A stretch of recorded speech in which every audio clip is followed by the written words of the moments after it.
JDK mopa mokonzi soda poto John Diamonique mwana mbalo mwana ta moto akolinga baninga pe aza moto monene ya kosunga ninga JDK mopa mokonzi baloba balinga te yonde JDK mopa mokonzi. Abonnez-vous massivement na chaîne ya JDK mopa mokonzi.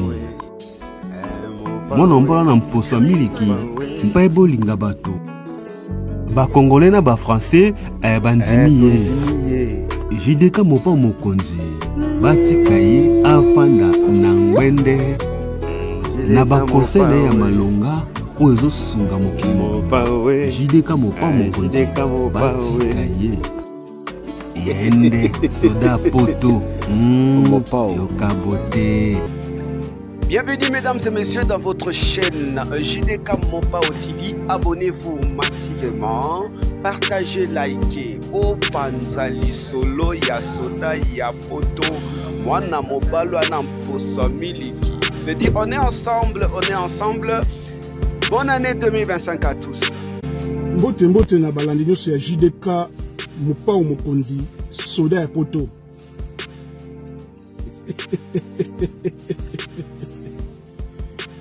Yaboye ezalate bande kona ngai na ekolo bana bino ba congolais boyokaka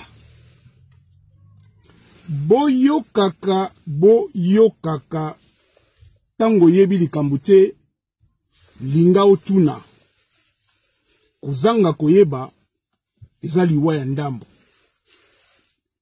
Bande ko fana kende mulai na émission oyo na yebisa bino que bakangi mwana biso ya mineur, soi-disant mineur, et ba expulsé ye, ba refoulé ye.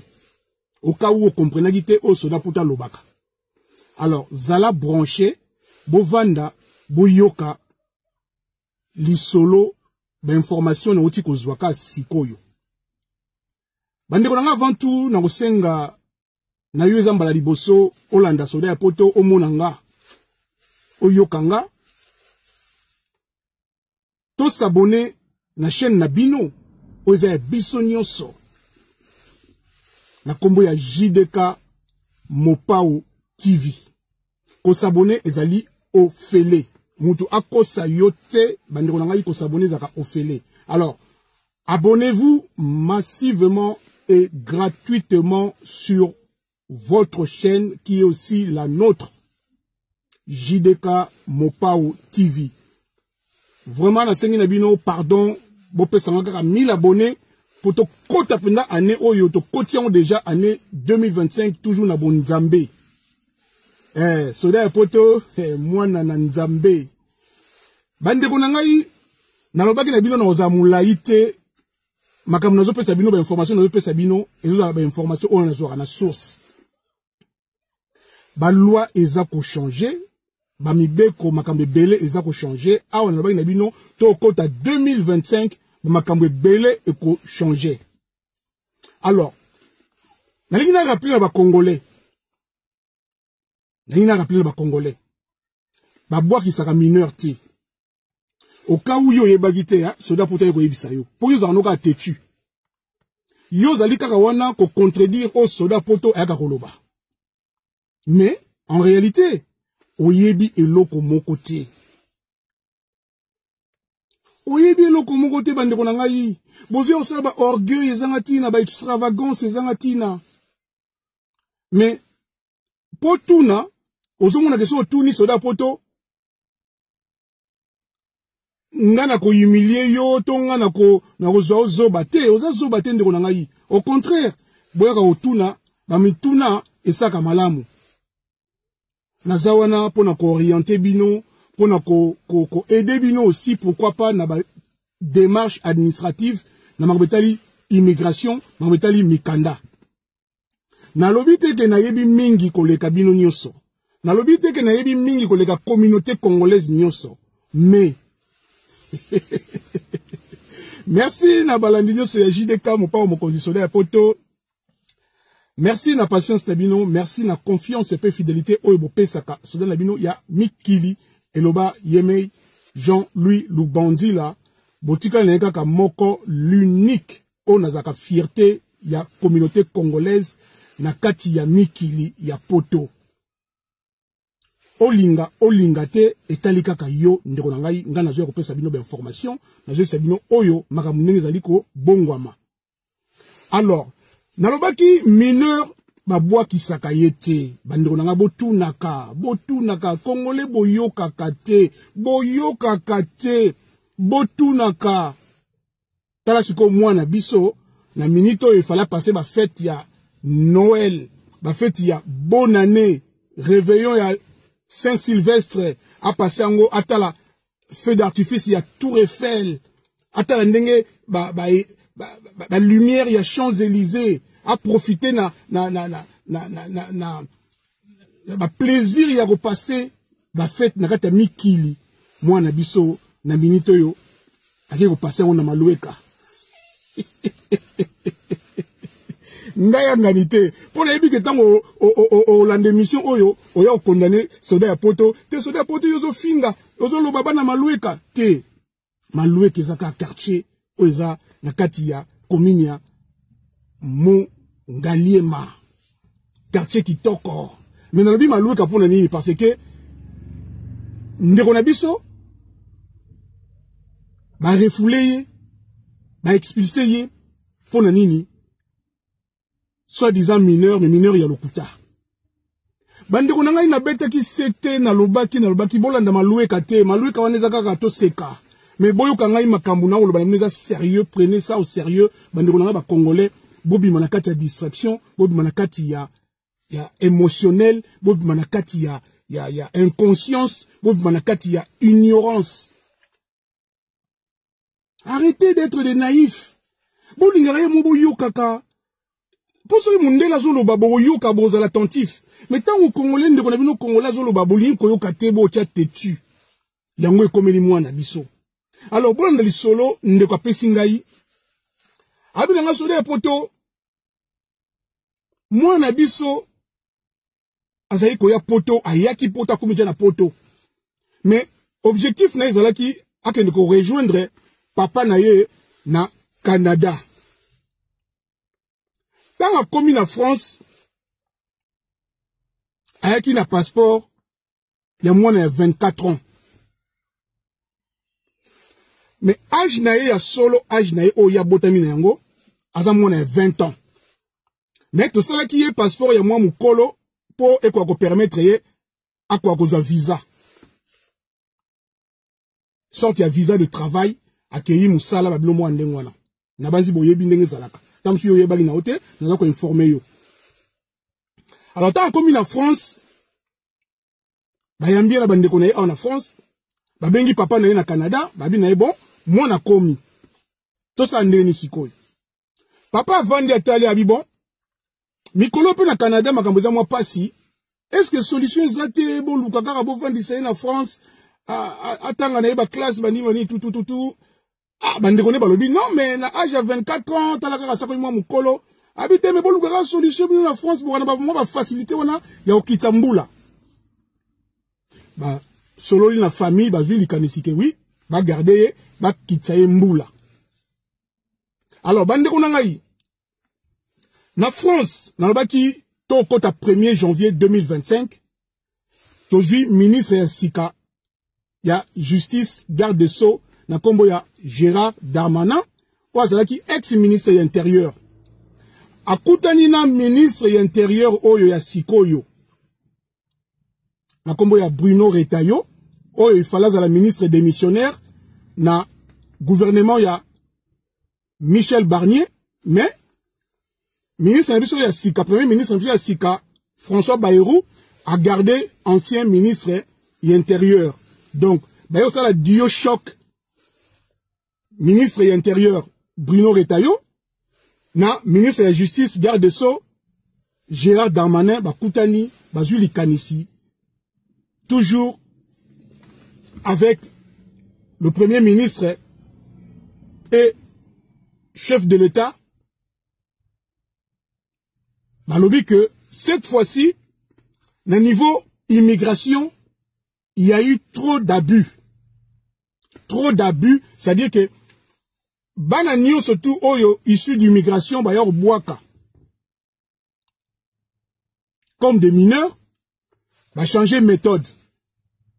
Alors nalingana ibsabino souvent que bozalaka na tendance mwana oyo azali déclaré o bozo benga mineur ba boa ki sera mineur te mineur ba boa ki sera yete na poto ba déclara kaye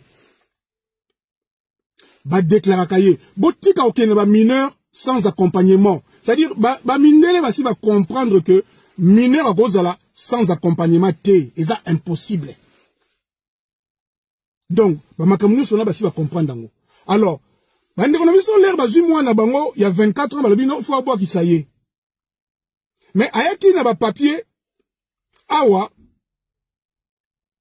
o ba sali la ki est à part passeport on a âge à 24 ans. Bah c'est lié bah papier déjà bah bongi c'est là qui m'a remboursé tout dans terrain déjà m'a remboursé tout oh bah que ceux qui Canada est simbité à tout cas na France à bois qui na France mais bah c'est lié bah papier à âge il y a 16 ans bah papier tout bah acte de naissance m'a remboursé tout bah bongi c'est là tout il y a âge il y a 16 ans ceux qui simbi à Kenya Canada ceux qui simbité à tout cas na France à bois comme mineur. Alors quand ba soli na papa na Canada papa na habité bo garder ka kuna tala Canada pe ya musika kuna na France makambo za non très bien ba futa ka bana bani tout bo garder ba futa ka bana donc loko bino bozo utiliser bana bino pour na ba location. Alors moi na ayoti kali na France bazuli kanisi ba lo bois ki saye na ba ki ba bois ki sarate ba kenda ndeko ko ça la déclaration pas un mineur. Alors, bavandi wapi likambo ezo le kawapi et le kana ville ya Sainte-Geneviève de Bois. Sainte-Geneviève de Bois ezali ville moko en France située à 24-25 km au sud de Paris. Oye bakitenga na zoko yebisayo. Sainte-Geneviève de Bois ezali na département ya Essonne na 91. 24 à 25 km au sud de Paris. Et ça va côté à Viry-Châtillon, et ça va côté à Massy, Évry-Courcouronnes, et ça va côté à Savigny-sur-Orge, Bretigny-sur-Orge, et ça là banzela ya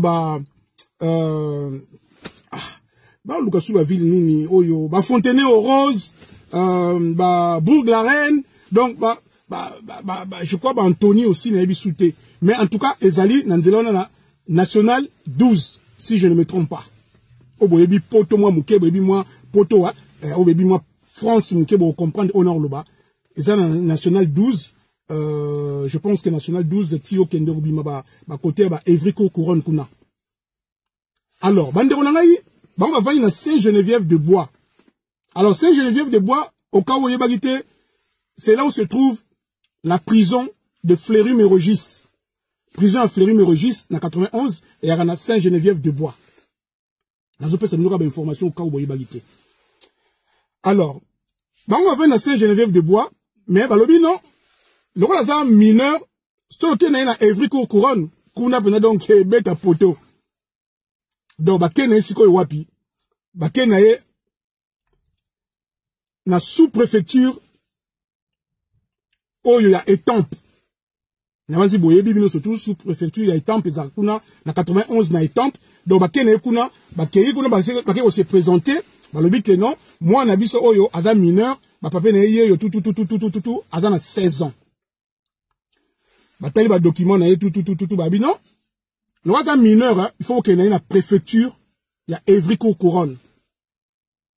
Donc bazong si bango na Évry-Courcouronnes na préfecture ya Évry-Courcouronnes. Na baki préfecture ya Évry-Courcouronnes makambo eleka soute bako boaka ba déclaration ba mineur le karaté OK na Bobigny na Saint-Denis na préfecture à Bobigny makambo zo simbate so OK na préfecture ya l'Oise na Beauvais na département 60 ezo simba lisusu te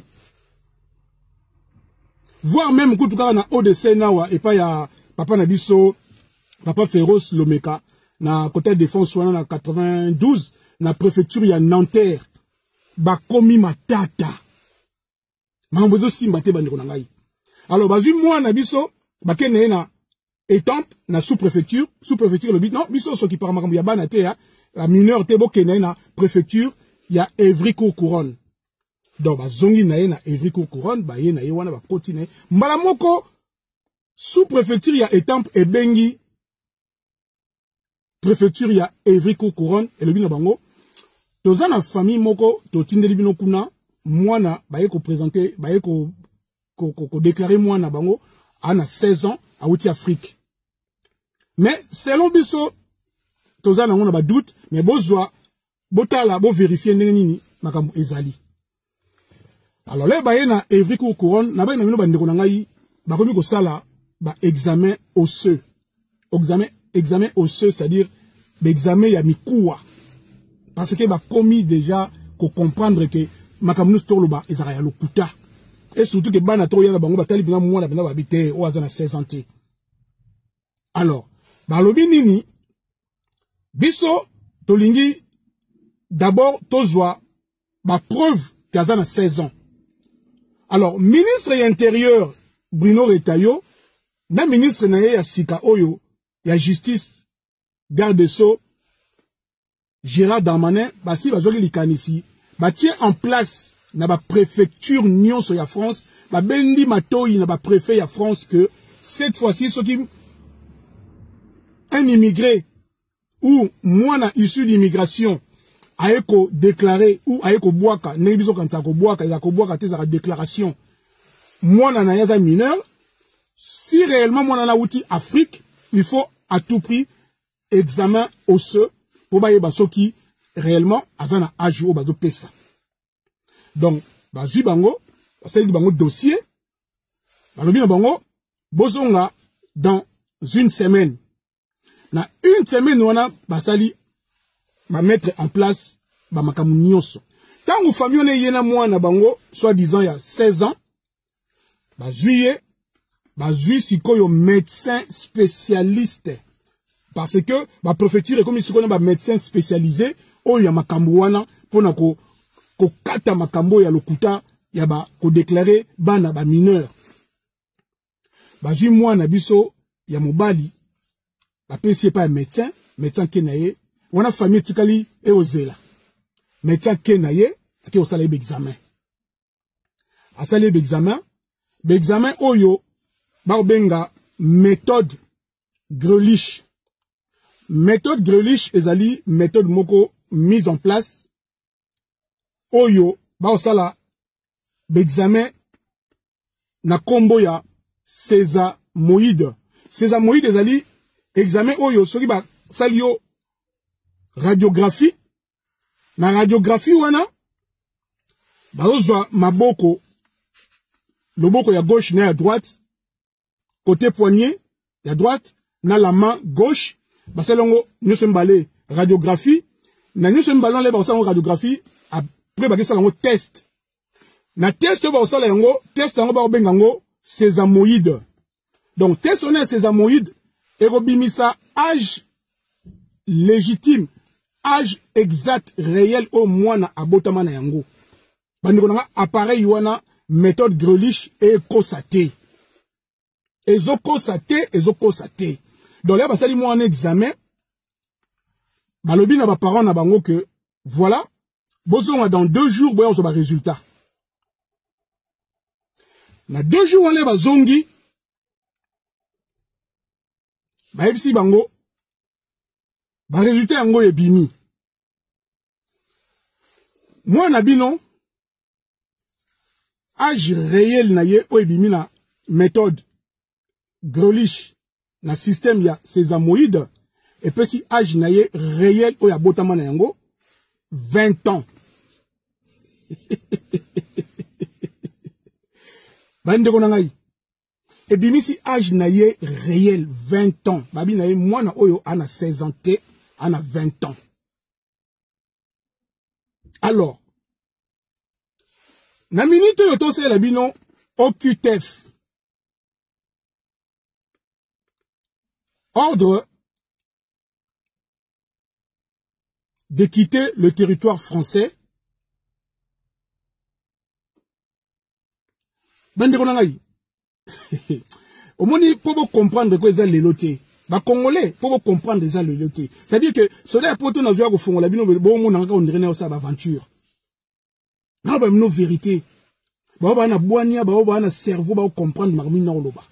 Bah bois qui sera moana mineur té bah déclarer kande moana. Bino voir bois qui sera bango bah mineur.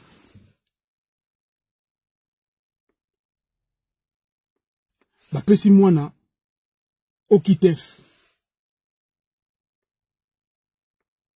Donc, moi, na fabi manamboka. Bah, ça, il y a papier mbalamoko. Que, il faut acquitter le pays rapidement. Alors, bah, famille, bah, c'est l'ini. Et là, on y ne sait que moi, là, c'est retrouvé le Congo. Bah, famille, bah, bon, biso, tout ça, là, recours. Recours, wana, bah, si on conseille, quand on a battu, quand on a zalaka, bah, il y a Congolais, zalaka, qui retourne à droite, à gauche, tout ça, bah, si on conseille, bon, avocat. Bah, qui va jouer avocat. Avocat côté recours. Le recours, avocat côté ici. Bah oui, bon. Boya na mwana yango. Va refaire examen. Alors. Loko l'avocat, mutazoyi makamuna maboko. Avocat yi moka jui. Mwana, ba kena isusu. Bazongi na yi na préfecture ya Evry Cour Couronne. Na préfecture ya Evry Cour Couronne. Bah, refaire examen sur place, bah, bimisi, bah, la kisi avocat. Bah, binae, tala, to refaire examen à Grelich, méthode Grelich, et puis si kaka mwana oyo, a 20 ans. Donc, il n'a pas 16 ans.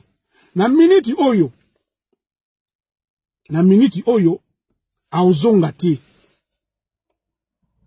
Na minute oyo, a ozongati. Alors, bah, bengi, service d'assistance sociale. Et ça sera partout où on a la préfecture. Babengi, police des frontières. Aïe. Ba récupérer moi na wana. C'est la réalité. Makambo ezali avocat de mutu a rencontré yango na famille. Famille et benginga et pesinga li solo. Avocat tika suko mona mwana wana ti. Et pourtant, ba considérer qu'il est mineur. Mais, na vrai âge na ye, azana 20 ans. Na passeport ne ya lokuta ya 24 ans. Ba jui mwana wana mbala moko ba pesi na service ya assistance sociale na police des frontières. Ba lobi que il a 20 ans et il doit regagner son pays d'origine. Son pays d'origine est nini? La République démocratique du Congo. Sans ba famille, sans avocat, na epsibino avocat za na pouvoir te, mais yo kakate. Yo ndi marasoda poto mbalo bakate. Mwana wana bache na avion. Na minito yo mwana wana a passé ba fête nyo surtout na kati ya Kinshasa. Ngana yeko yibisa okaka oka ozaki au courant te. Oka oyebagi te. Oza ko prévoir lobby. Ogene suko bwa gisa mwana mineur keba ba examen osseux et comment ça ba examen amikou et comment ça ya trop na ba préfecture et belé. Ba yebika ke ba na ba ya âge à 16 ans.